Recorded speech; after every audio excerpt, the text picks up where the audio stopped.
ivermectin itu kan antiparasit ya, jadi selama ini digunakan sebagai obat cacing.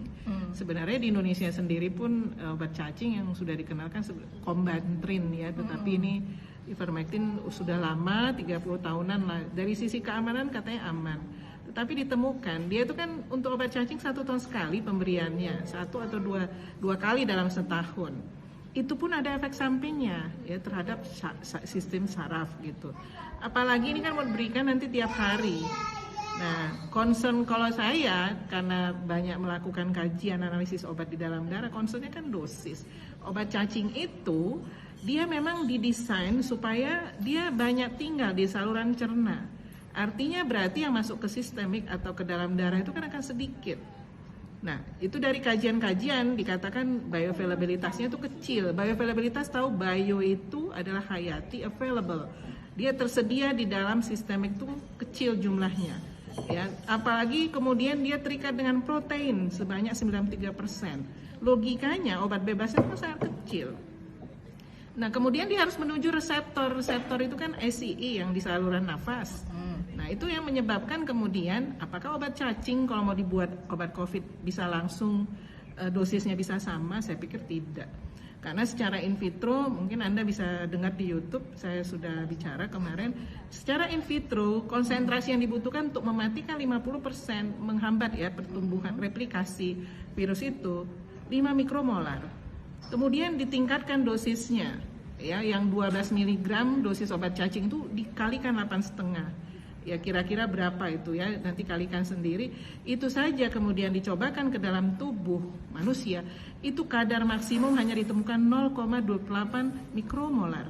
Artinya kadarnya masih kecil. Sedangkan tadi ya untuk dia membunuh 50% virus itu kan 5 mikromolar. Jadi kalau mau dinaikkan dosisnya berapa kali? Per 250 berarti 250 kali. Jadi kalau menurut Ibu kenapa tuh Bu sekarang banyak yang bilang kalau ivermectin itu apa?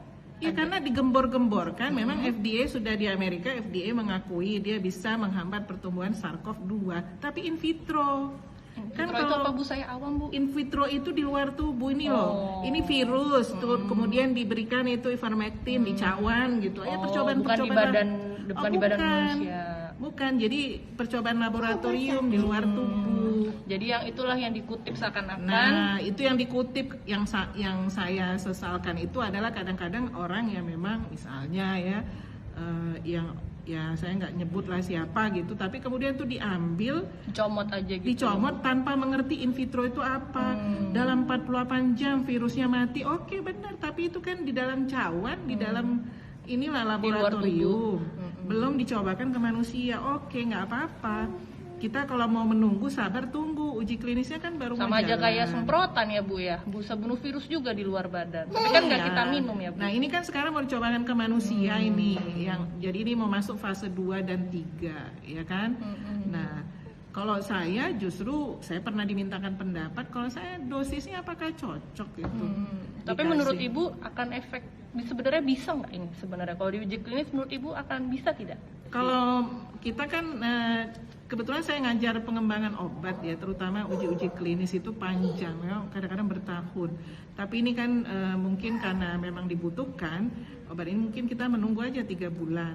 Nah kalau saya sudah lihat hasil in vitro seperti itu, kemudian dengan dosis yang sama, saya mohon maaf ya kurang yakin juga. Ya, toh sudah ada penelitian-penelitian negara lain. Akhirnya juga kan kabar-kabar ini kan pertama didengungkan itu in vitro, kemudian katanya di India, di Bangladesh itu digunakan. Tetapi India sendiri sekarang kan menarik pernyataan itu. Di India udah dilarang digunakan. Oh, udah dilarang. Sudah dilarang. Jadi untuk sekarang ini dan terapi ini obat keras ini. Obat keras. Obat keras efek sampingnya apa Bu? Dokter. Efek sampingnya apa Bu? Nah itu untuk obat cacing aja ada efek samping terhadap saraf. Nanti bisa lihat efek samping lengkapnya itu di web Badan POM sudah mengeluarkan. Efek sampingnya mual muntah, kemudian juga kemerahan, kemudian pusing ya. Dan yang paling parah kan kalau terjadi Stevens-Johnson syndrome. Ya Stevens-Johnson syndrome ini nggak gampang disembuhkan nantinya. Ya jadi saya sih inginnya masyarakat itu dicerahkan gitu wawasannya, meskipun terkadang kalau seperti saya kan memang karena kadang-kadang bahasa yang digunakan mungkin belum awam, ya mohon maaf ya. tetapi harusnya dibaca. Ini kan artinya gini loh, obat ini belum jelas kemudian dikasih begitu tiap hari nanti diminum. Itu siapa Bu yang ngasih? Udah ada dari pihak rumah sakit atau dokter emang sudah ada yang ngasih? Yang saya tahu itu dibagi-bagi di Kudus misalnya tanpa resep dokter. Dan ini juga menyalahi dari sisi harusnya obat itu ke pedagang besar farmasi baru ke Berarti yang user. bisa disalahkan siapa Bu kalau udah beredar? Nah gitu, itu saya nggak mau menyalah-nyalahkan ya karena harusnya tapi harusnya dari pemerintah harusnya ada dari Badan POM-nya harusnya ngawasin dong. Loh, kalau peredaran obat. badan POM sudah keluar coba baca ya. Badan POM nggak itu, bisa ditarik aja obatnya karena dia udah dapat izin edar sebagai obat cacing. Jadi Dia memberi izin edar tapi sebagai obat cacing, tapi kan kemudian ditulis bahwa obat ini sudah mendapatkan izin edar. Harusnya tambahkan sebagai obat cacing. Untuk COVID belum. dan pemakaiannya obat cacing pun setahun sekali Setahun bukan sekali. untuk setiap Dan hari. ini kan sebenarnya obat ini awalnya itu untuk hewan. Kemudian ya dicobakan ke manusia, ternyata bisa orang setahun sekali minumnya orang untuk obat cacing gitu ya. Oke. Nah kemudian ini nanti kan mau diberikan kepada manusia. Manusia kan untuk COVID itu mau diberikan setiap hari. Nah orang mengklaim sembuh gitu ya. Nah memang Nah itu kalau sembuh-sembuh gitu gimana Bu? Katanya bisa meningkatkan saturasi. Nah itu mungkin ada obat lain yang diberikan bersama kan. Nanti pun uji klinis ini, pada uji klinis pun ivermectin itu nggak diberikan sendiri, tetapi ada obat standar yang lain, misalnya favipiravir, ya yang kalau sudah parah remdesivir itu diberikan juga, begitu. Jadi maka kalau mau mendengarkan harusnya dari yang memang Ahli ya, expert Bu. di bidangnya. Artinya memang itu bidang obat ya farmasi atau kedokteran atau dokter gitu kan. Nah kita ini kan sudah belajar tentang obat setengah mati kemudian dimentah-mentahkan oleh orang yang sama sekali nggak belajar tentang obat. Obat itu di dalam tubuh itu kan bergerak gitu. Kalau jadi terapi untuk COVID ini sekarang apa Bu obatnya Bu?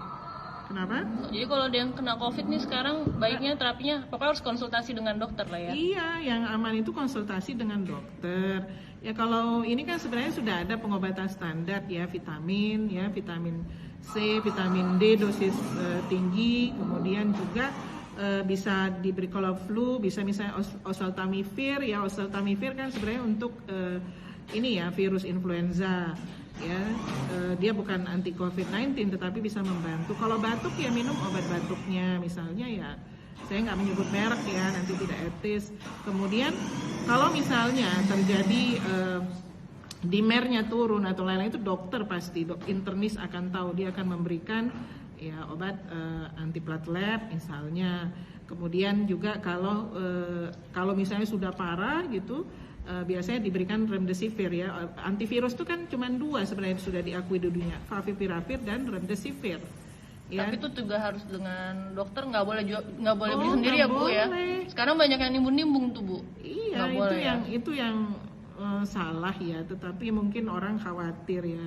Istilahnya seperti orang di lautan gitu sudah mau tenggelam, apapun dilakukan ya. Kadang-kadang ini rasa panik gitu. Tetapi kan meskipun kita panik, tetapi kita harus menseleksi juga apa-apa yang masuk ke dalam tubuh kita. Ya, jadi selalu begini loh, ya apoteker, dokter itu sekolahnya tuh lama, ya kan? Sekolahnya lama. Kemudian apakah kemudian kita tidak menghargai mereka? Kemudian kita percaya pada, mohon maaf ya, yang tidak belajar itu sama sekali, tetapi kemudian mengklaim, ya memberikan pendapat yang kadang-kadang kita dari bidangnya. Seperti siapa tuh Bu? Saya nggak menyebut nama, banyak lah ya. Kadang-kadang kita yang punya keahlian di situ bukan diam ya, tetapi malu sendiri dengernya gitu. Tapi bukan bidangnya tuh yang ngomong. Ya nggak tahu lah saya. Bu ya, atas waktunya Bu, di waktu Ibu yang sangat sibuk ini. Iya saya ini lagi rapat sama dosen-dosen saya.